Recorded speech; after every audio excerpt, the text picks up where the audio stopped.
Welcome to the Slop Farm. Enjoy the video. In this video, I will explain how to use blocks in CAD. Blocks are incredibly powerful tools that allow you to group multiple drawing objects into a single, reusable entity. This means you can create a component once, like a door or a window, and then insert it many times throughout your drawing.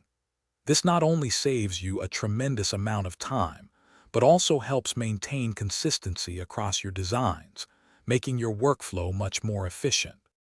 Creating a block is a straightforward process.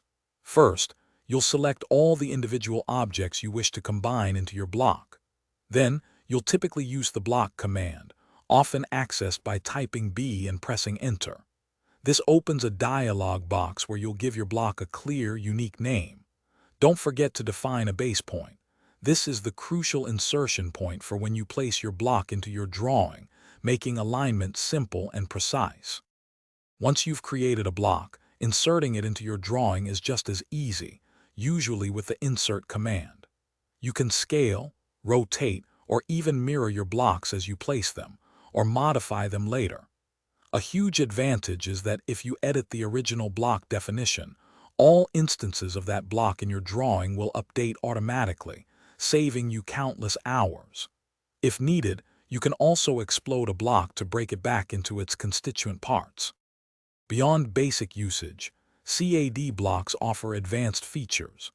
Dynamic blocks, for example, allow you to create intelligent components that can change shape, size, or configuration without being redefined.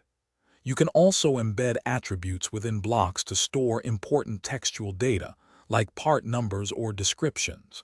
For very complex designs, you can even nest blocks inside other blocks. Tools like the Block Editor and Design Center help you manage and organize your block library efficiently.